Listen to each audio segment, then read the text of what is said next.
Entonces, arranco rápidamente con la córtico-nuclear. Esta sabemos que es una neurona piramidal que sale desde la corteza y tiene que llegar hasta los distintos núcleos motores de los distintos pares craneales. ¿Okay? Acá vamos a tener que integrar con cuáles son los núcleos motores de los pares craneales, pero ya lo haremos. Entonces arrancamos diciendo, corteza, la misma de antes. O sea, ¿cuál estamos diciendo? Precentral. Corteza precentral, área 4 de Brodmann, corteza motora primaria. Bien, de acá pasamos por... Brazo posterior. ¿Por qué estructura primero? Cápsula interna. Y acá es donde está la diferencia, que acá esta es la única vía que pasa por la rodilla de la cápsula interna. Eso se los preguntan, chicos, ¿eh? ¿Cuál vía pasa por la rodilla de la cápsula interna? Así que me lo anotan, la córtico-nuclear. Rodilla de la cápsula interna. Y después, ahí sí, vamos a ingresar al mesencéfalo. Y en este caso, ¿por dónde pasamos? Pasamos al lado de la vía piramidal. O sea, si la vía piramidal, la córtico-espinal, pasaba por la región media del pedúnculo cerebral, en el mesencéfalo la vía córtico-nuclear pasa por la región medial de la vía del pedúnculo cerebral. Después de acá, lo que va haciendo, pasa por el fascículo longitudinal medial. Va a agarrar acá fascículo longitudinal medial. Y de acá va a ir dando fibras que pueden ser unilaterales o bilaterales, o sea, contralaterales o bilaterales para todos los núcleos. Se va distribuyendo como si fuese un ramillete de uvas. ¿Okay? Va dando ramos dentro de todo el tronco del encéfalo para todos los núcleos motores de los pares craneales. ¿Okay? Van a ver que hay una característica importante acá para dos núcleos en particular. O pensemos, el nervio, vamos de arriba para abajo. ¿El oculomotor tiene núcleos motores? Sí. Sí. ¿El troclear tiene núcleos motores? Sí. Sí. ¿El trigémino tiene núcleos motores? También. También tiene para la masticación. ¿El abducens tiene núcleos motores para el recto lateral del ojo? ¿El facial tiene núcleos motores? También. Sí. Claro, para los músculos de la mímica. ¿El vestíbulo coclear tiene núcleos motores? No. No. Este es solamente núcleos cocleares para la audición y núcleos vestibulares para el movimiento del equilibrio. ¿El glosofaringeo tiene núcleos motores? Sí. Sí. ¿El vago? Sí. Para los laringeos superior e inferior. Para la laringe. ¿El accesorio? Claramente sí, si lo único que hace es inervar dos músculos. Y el hipogloso también se inerva todos los músculos de la lengua, claramente. Lo que pasa es que esta vía va a dar fibras bilaterales para algunos núcleos y solo contralaterales para otros. A saber, las contralaterales, las que no dan de manera bilateral, son para la parte superior del núcleo motor. Perdón, para la parte... A ver si lo digo bien. Acá, para la parte inferior del núcleo motor del facial y para la parte inferior del hipogloso que inerva al geniogloso. ¿Ok? Y estos dos datitos, este particular, el dato de la inervación del núcleo del facial, es importantísimo. Ustedes piensen, primero que nada, que todo esto es una motoneurona superior. ¿Ok? Todo esto es motoneurona superior. Cuando llegamos a este núcleo es lo mismo que haber llegado al asta anterior de la médula.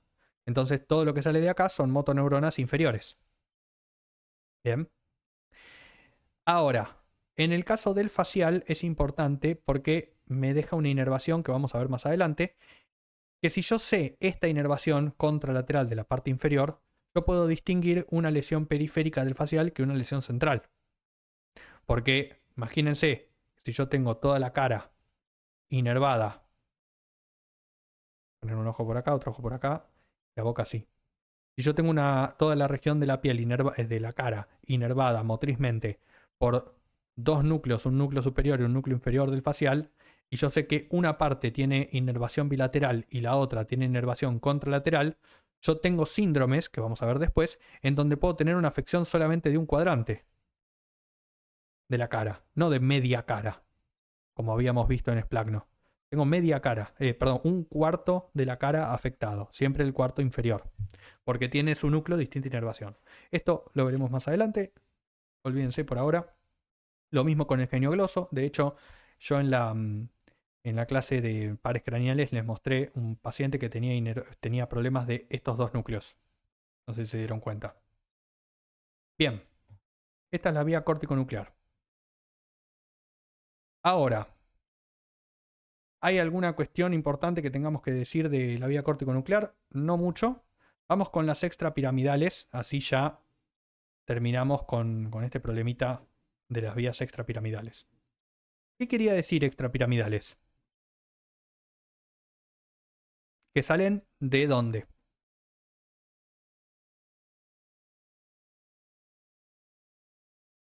Eran vías motoras que salían desde centros que no eran la corteza motora. Eran centros que estaban en otros lados. Bueno, ¿cuáles son estos centros que les voy a nombrar ahora y que quiero reconocerlos para que vayan, que los vayan saludando? Primero, en el mesencéfalo. Este amiguito está por acá en el mesencéfalo rostral. Se llama núcleo rojo. ¿Okay? Este principalmente inerva los miembros superiores y los hombros. Vamos a ver cómo.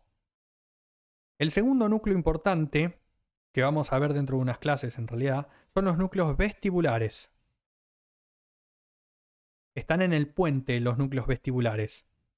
¿Qué hacen estos núcleos? ¿Para qué sirven? Más o menos ustedes ya tienen una idea de estos núcleos, pero ¿para qué dirían que sirven? El equilibrio. Para el equilibrio. Bien. ¿Cómo funcionan estos núcleos? Estos tienen un funcionamiento completamente distinto a todos los demás. Atención. El núcleo vestibular es, digamos, el actor que funciona en base a lo que dice el cerebelo. Entonces, el cerebelo recibe información de la sensibilidad propioceptiva del cuerpo. El aparato vestibular, por otro lado, recibe información sobre el equilibrio. Y estos dos le dicen al núcleo vestibular cómo manejar el equilibrio del cuerpo. Y el aparato vestibular, el núcleo vestibular, va a alargar distintos reflejos que nos sirven, por ejemplo, para caminar sin caernos, o por ejemplo, cuando ustedes mueven la cabeza, van a ver que dejan los ojos quietos en un punto. ¿Sí? Si ustedes mueven la cabeza y dejan los ojos quietos en un punto, eso es control del aparato vestibular automático sobre sus ojos, sin que ustedes tengan que pensar que tienen que girar el ojo mientras giran la cabeza. Eso es una estabilización automática del reflejo vestibular. Se llama reflejo vestíbulo ocular. Y tienen otros, como por ejemplo dejar la cabeza quieta y estabilizada, como hacen las gallinas. ¿Vieron que ustedes pueden agarrar una gallina y moverla así y la cabeza va a quedar quieta en el mismo lugar? Bueno, tenemos más o menos lo mismo, todo por el sistema vestibular. Y por último, núcleos que no se pueden marcar pero que se nombran, son los núcleos reticulares.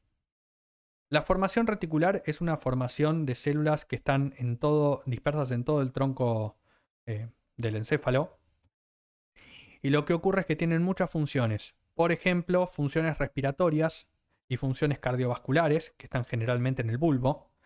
Estos van a ver que se dividen en núcleos del RAFE, núcleos laterales, etc. No me interesa. Y dentro de estos hay algunos núcleos motores posturales, que salen desde el puente y salen desde el bulbo, que van a generar dos vías, que son las vías reticuloespinales. Ponto reticuloespinal y bulbo reticuloespinal. ¿Ok? Ya las veremos mejor, pero esto lo que sirve es para controlar la musculatura flexora de las extremidades. ¿Ok? Flexora y extensora. ¿Estamos bien hasta aquí?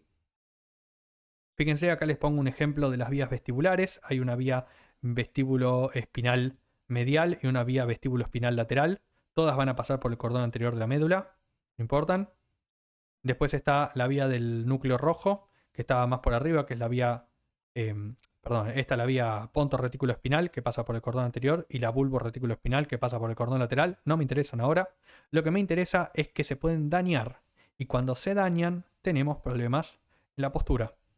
¿Ok? Entonces, atención acá. Vemos este tema y vamos a lo último. Ahí me están diciendo la cápsula. Chicos, ¿cuál vía pasa por la rodilla de la cápsula interna? Córtico nuclear. La Cortico nuclear. corticonuclear. Perfecto. Bien. Entonces, atención. Imaginemos, vamos a hacer un juego entre el núcleo rojo y las dos vías ponto-retículo-espinal y bulbo-retículo-espinal. ¿Ok? Así. ¿Qué hace el núcleo rojo? El núcleo rojo flexiona las extremidades superiores. ¿Ok? Hace flexión de las extremidades superiores. Está todo el tiempo haciendo flexión de las extremidades superiores. Entonces, ¿quién la tiene que frenar? La corteza.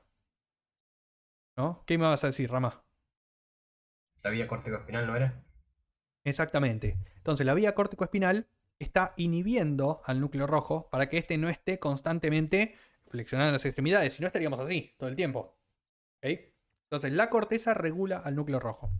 Y los otros dos lo que hacen es extender las dos extremidades. Las superiores y las inferiores. ¿Ok? Entonces, ¿qué pasa? Cuando nosotros tenemos golpes o lesiones en las distintas porciones del sistema nervioso, pueden ocurrir sangrados o edemas. Y estos sangrados o edemas generalmente van de arriba hacia abajo. Yo puedo tener un edema o un corte que empiece a sangrar en esta región. Puedo tener un edema o un corte que después evoluciona y empieza a sangrar más abajo. Y después va más abajo, hacia el bulbo y hacia el puente. ¿Ok? Y estos son distintos síndromes que yo voy a ver. ¿Qué es lo que pasa? ¿Qué pasa si yo tengo una lesión superior? Ah, les aviso. Mientras más inferior llega la lesión, más grave es para el paciente. ¿Ok? Recordemos que en el bulbo, por ejemplo, están los centros vasomotores y los centros de la conciencia. O sea que en el bulbo, si nos rompe el bulbo, podemos dejar de respirar y podemos dejar de tener conciencia. O sea, quedamos en coma permanente. Entonces hay que cuidar el bulbo. Entonces, pensemos en un golpe. Una persona tuvo un golpe, tuvo un sangrado y este sangrado empieza en el cerebelo, superior al cerebelo, en el mesencéfalo. Empezamos a rodear toda la hendidura donde se encuentra la vía córtico-espinal, llegando al núcleo rojo. Primer corte acá. Cortamos la conexión entre el núcleo rojo y la corteza cerebral. La decorticación. ¿Cómo va a quedar el paciente?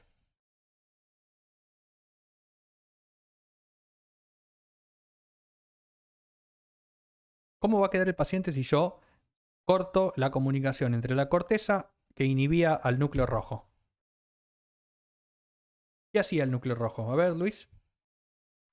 Va a tener una rigidez en los miembros superiores. Bien, ¿de qué estilo? ¿Cómo va a quedar el miembro superior? Flexionado o Flexionado, atrofiado, ¿no? exactamente, flexionado. Va a quedar así el paciente. Se llama postura de decorticación, porque se cortó la conexión de la corteza con el núcleo rojo. Imaginemos ahora, digamos con la misma lógica, este mismo sangrado ahora continúa bajando y corta al núcleo rojo de todo lo demás.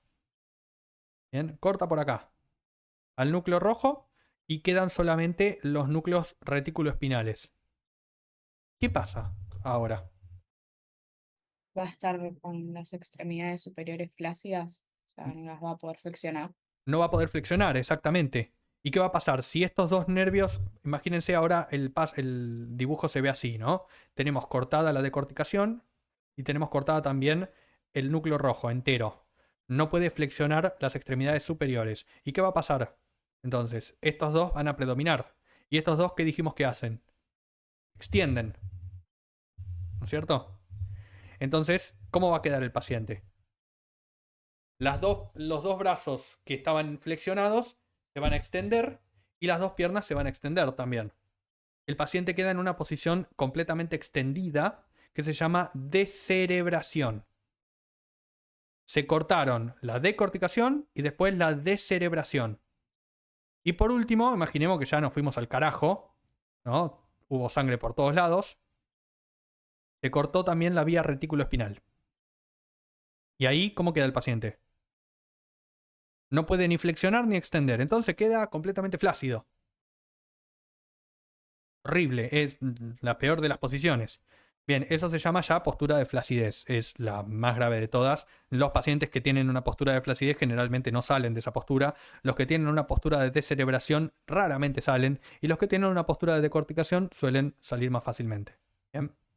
Van a ver acá un paciente con decorticación y luego con descerebración.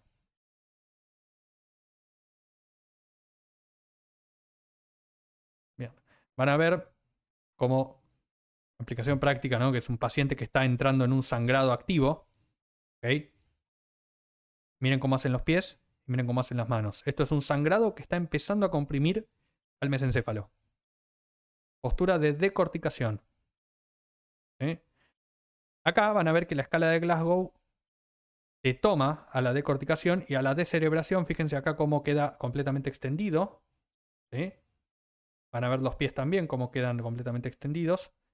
Este ahora, el mismo paciente de antes, tuvo una lesión mayor todavía.